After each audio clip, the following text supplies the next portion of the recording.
सरहदों पर तनाव है, पता करो कि कहीं चुनाव है। ये जो शेर है वो काफ़ी पुराना शेर है किसी शायर का, और ये काफ़ी पहले चुनाव के संदर्भ में चुनाव जब आता था तो किस तरीके से सरहदों पर तनाव जो है कि लाया जाता था जिससे कि उसका बेनिफिट चुनाव में लिया जा सके। इस पे किसी शायर ने ये शेर किया था। लेकिन आप इस शेर के वर्तमान टाइम में इसका मीनिंग क्या है वो उस पे हम बात करेंगे। और इसके साथ साथ आज हम बात करेंगे कि हरियाणा के नूंह मेवात में जो घटना घटी है, घटना क्या है उसको तो आप दैनिक भास्कर के में जाकर देख सकते हैं। आज के न्यूज़पेपर में वो छपा हुआ है, और इसके साथ साथ आप जो है कि न्यूज़ चैनल्स पे आप देख सकते हैं। आपको वहाँ पे घटना बताई जाएगी कि एक समुदाय ने ये किया तो दूसरे समुदाय ने वो किया, उस पर पुलिस ने ये किया, वहाँ पे ये नारे लगाए जा रहे थे, वहाँ पे वो नारे लगाए जा रहे थे। लेकिन एक्चुअल इसका मतलब क्या है, उसके पीछे की कहानी क्या है, उसके बारे में हम बात करेंगे। आखिर वो नारे लगाने वालों की, उस पर कार्रवाई करने वालों की, और खास तौर से गोदी मीडिया या दूसरे चैनलों की मंशा और उससे किस तरीके से आपको प्रतिक्रिया मिलने की, उस पर सारी चीज़ों पे हम बात करेंगे।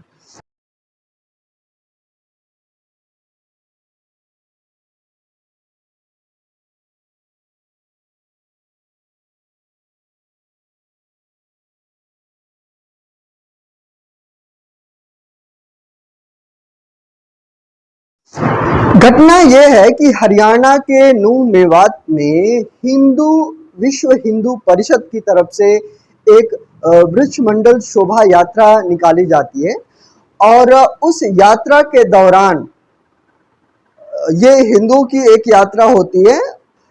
तो एक दूसरा ग्रुप, आप उसको जो है कि जो दूसरा समुदाय है जो हिंदू बनाम मुस्लिम और इस तरीके से चीज़ें देखी जाती हैं, वो जो समुदाय है इस यात्रा पर पथराव करता है, और उसके बाद वहाँ का माहौल बिगड़ जाता है, जिसमें 100 से ज़्यादा गाड़ियाँ फूंक दी जाती हैं।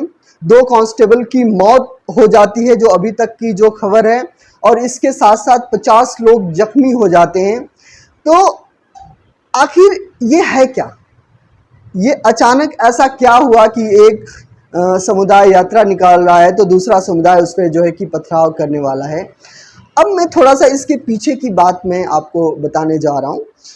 अब आप ये देखेंगे, जो शेर मैंने शुरू में आपसे जिक्र किया था, पहले राजनीतिक पार्टियों और राजनीतिक दलों की एक मर्यादा होती थी, एक लज्जा होती थी। तो वो चुनाव में चीज़ों का फ़ायदा, अगर हिंदू मुसलमान का फ़ायदा लेना है तो वो पाकिस्तान जैसे कंट्रीज़ पे कुछ इस तरीके का माहौल बनाते हैं ताकि कुछ इस तरह की घटना हो जिससे कि एक पाकिस्तान और हिंदुस्तान और पाकिस्तान लोगों में राष्ट्रीयता की जो है कि भावना जगाई जाए, और उसको वोट में चुनाव में वोट के तौर पे तब्दील कर दिया जाए। लेकिन आज के समय में राजनीतिक पार्टियों, राजनीतिक नेताओं की जो निर्लज्जता है वो इस कदर जो है कि बढ़ गई है कि वो अब शहर में ही तनाव पैदा करने जो है कि लग गए हैं। देश के लोगों को ही एक दूसरे से जो है कि वो लड़ाने लग गए हैं, और उसका राजनीतिक लाभ, उसका एक वोटर के तौर पे लाभ जो है कि वो लेने की जो है कि कोशिश करेंगे। 2024 का चुनाव आने वाला है। इसके साथ साथ बहुत सारे कई राज्यों में भी उससे पहले चुनाव है, और अब दोनों ही पार्टियां, चाहे वो कांग्रेस हो या वो भाजपा हो या कोई अन्य पार्टी हो, वो किस तरीके से दो समुदाय या समुदायों के बीच में वो आपस में लड़ाकर अपनी अपनी राजनीतिक रोटियां सेंकने पे जो है कि वो लग चुके हैं। चुनाव का आगाज हो चुका है। इसमें आपको ध्यान देने वाली क्या बात है? मैं अगर हिंदुओं से बात करूं, जो हिंदू कम्युनिटी है, मैं अगर आपसे बात करूं तो अगर आप सचमुच एक अच्छी सरकार चाहते हैं, एक अच्छा जो है कि लोग आप देश के हित में चुनना चाहते हैं, तो आप इन 8 महीनों की घटनाओं से बिल्कुल भी आप अपने दिमाग को हटा दीजिए। आज से पहले क्या हुआ है, यानी अगर सरकार को 4 साल हो गए हैं और 4 साल कुछ महीने हो गए हैं, 7-8 महीने और रह गए हैं, तो आप उसका मूल्यांकन आप इन 8 महीनों से बिल्कुल भी हटा दीजिए। आप ये देखना शुरू कीजिए कि इन 4 सालों में या जो उससे पहले 5 साल जो गुजरे हैं, उसमें सरकार ने क्या किया है। क्या वो आपकी अपेक्षा पे खरी उतरी है? क्या उसने अपने वादों को पूरा किया है? अगर आपकी अपेक्षा, अगर आपके वादे, अगर आपका एजुकेशन सिस्टम ठीक हुआ है, अगर आपका जो है कि हेल्थ सिस्टम जो है कि वो ठीक हुआ है, हॉस्पिटल का सिस्टम ठीक हुआ है, आपकी इनकम बढ़ी है, आपकी जो है कि प्रॉस्पेरिटी आपकी लाइफ में आई है, तो आप उस चीज़ से आकलन लगाइए, बजाय कि किसने क्या शोभा यात्रा निकाला, किसने क्या पथराव किया, किसने किसको मारा, किसने क्या बोला। ये सब जो है कि बातों को आप बिल्कुल ठंडे बस्ते में रख दीजिए, क्योंकि जितना ही आप इन सब चीज़ों के बारे में सोचेंगे, जितना ही आप बोलेंगे, उतना ही माहौल बिगड़ेगा और उस माहौल में आपके घर का, आपका आदमी, आपका बच्चा भी उस माहौल का शिकार हो सकता है। आपको क्या लगता है कि ये जब दंगा होता है तो उसमें क्या ऊपर से लोग मरने के लिए आते हैं? नहीं, वो आपके घर का भी कोई हो सकता है। हो सकता है वो किसी वजह से वहां पे गया हो और इसका शिकार हो जाए। हो सकता है कि वो कहीं यात्रा कर रहा हो और उसकी गाड़ी को फूंक दिया जाए। तो ये कहीं की जो घटना है, कब आपके घर में वो चली आए, आपको जो है कि एक खबर और मैं आपको इसके बताना चाहूँगा कि एक रेल में यात्रा करते टाइम रेल का ही कर्मचारी जो पुलिस डिपार्टमेंट था, उसने 2-3 लोगों की हत्या कर दी अपने जो है कि, और अगर आप उस न्यूज़ को पढ़ेंगे तो वो भी कहीं ना कहीं इस तरीके की तरफ लेकर जाती है कि कोई एक समुदाय किसी पार्टी के बारे में उसकी निंदा कर रहा है और वो इतना आक्रोश में आ जाता है कि वो उनको गोली मार देता है। तो गोली मारने वाला तो हत्यारा बन गया। आपका भी परिवार का अगर कोई सदस्य इस तरह के आवेग में आकर, आपका बच्चा आवेग में आकर किसी की हत्या कर देता है, चाहे वो किसी भी समुदाय का व्यक्ति हो, हत्यारा तो आपके घर का आदमी बन गया ना।